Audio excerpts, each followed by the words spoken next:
Hi everyone, it's Sue with Ully Cat's Designs and Ully Cat's World blog, and I'm here today with another Nutcracker card. This time it's going to be a 5x7 or A7 size card, and it has an embossed background as well as a dancing aspect to our Nutcracker. I've stamped my envelope using the Hero Arts A Little Nuts set for this Nutcracker series.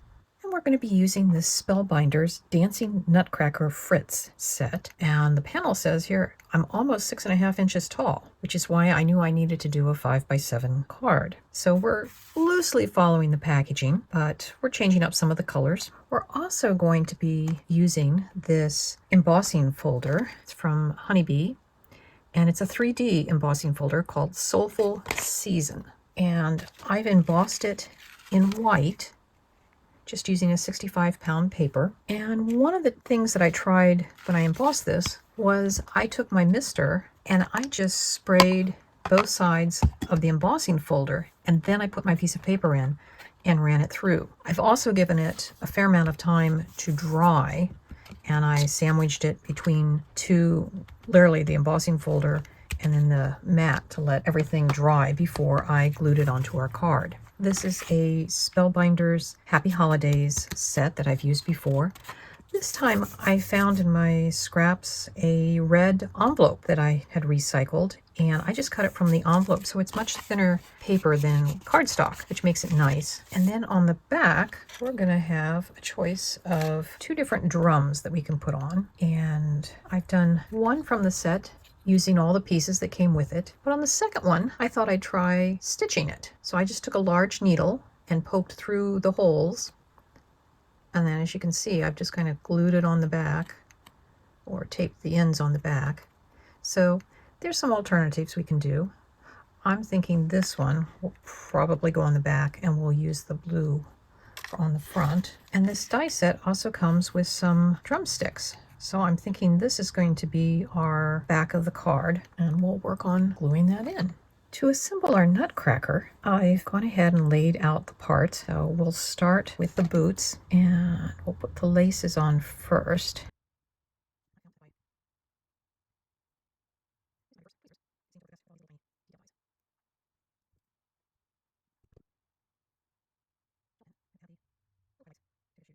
I use my white gel pen to kind of add the little highlights to his shoes. Put those on, and I'm going to put a weight over it so that they don't curl. Then we'll work on the main part of his uniform. Kind of had laid out the pieces. I don't know if you can tell, but there's a little indentation that shows you where this piece goes. And there's also pieces that show where the epaulets go.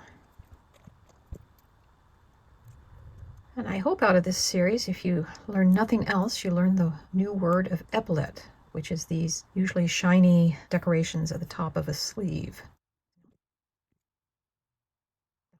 And I want to talk about these 2 little pieces. You have 2 options for hands in this set. One is a circle, and the other one is sort of a half circle. The hand that's going to be holding this peppermint scepter is the one I'm going to put the round piece on. And the top of the arm piece does show the circle of where the epaulette is to go.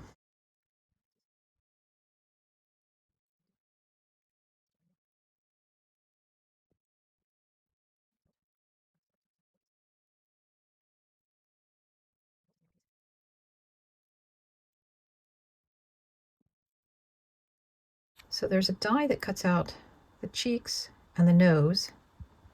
And this is one of the things I love about this die set, is it groups these tiny detail dies together so that, for instance, the eyebrows and the mustache all are cut out together. And the beard is kind of optional, but I'm going to glue it on to the bottom of the teeth since he is a Nutcracker.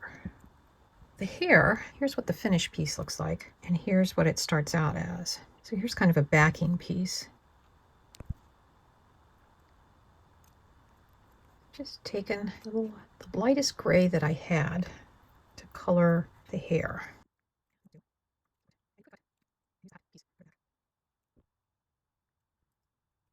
And the hat piece actually has 4 different pieces.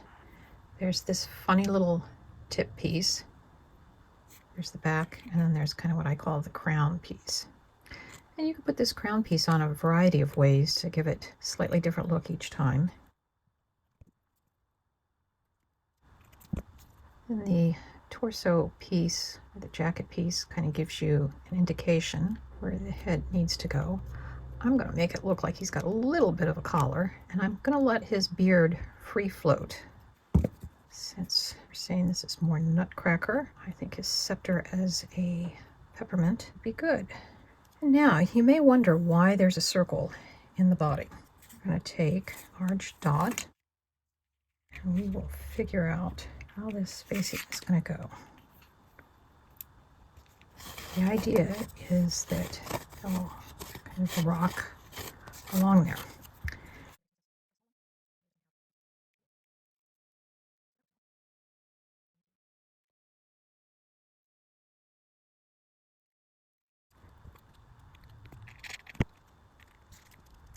And we'll let that dry. And here's our finished card. I actually put another large foam circle underneath the hat, and I took two of the smallest ones and put underneath the hands so that his legs will only swing to a certain point. And it also pops up this piece so that the legs don't catch on the scepter rod. Happy holidays, and we have our stitched drum in the back. I hope you enjoyed this video and that you got some inspiration from it, and we'll see you next time. Bye-bye.